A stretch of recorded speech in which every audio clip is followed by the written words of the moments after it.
Kain ang paminaw sa ginhawa, gumikan sa init. Mga na magsige inubok na, bitahan na lang, mawawa na. Mas grabe gyud ang kainit karon. Kontra sa atong aging mga buwan. Oo, mantay lain ma'am, trabaho ra man gyud.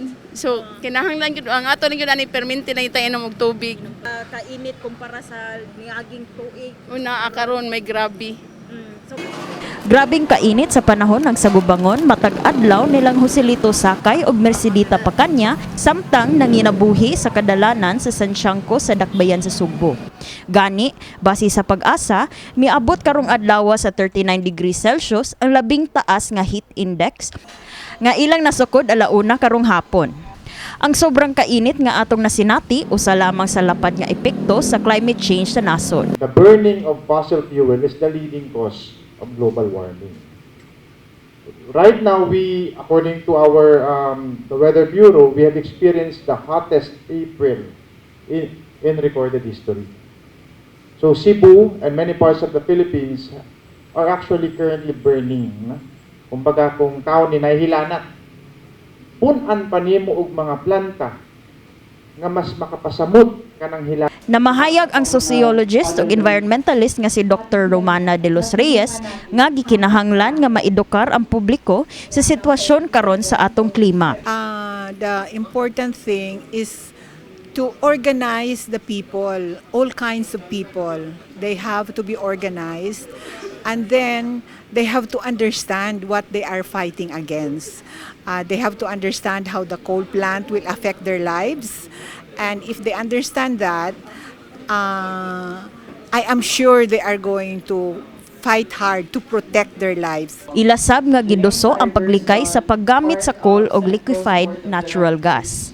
Gipasabot usab sa environmental group nga Code Red Climate Action Coalition ang kamahinungdanon nga pabilin nga ipatuman ang coal moratorium sa nasod. Nadusod yun finally sa NATO ang Department of Energy na magpagawas og coal moratorium.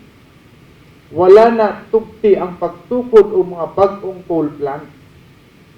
Naay coal moratorium o just 3 days ago, gi-reaffirm kini ni Secretary 𝗵𝗆𝗺𝗀 sa Department of Energy.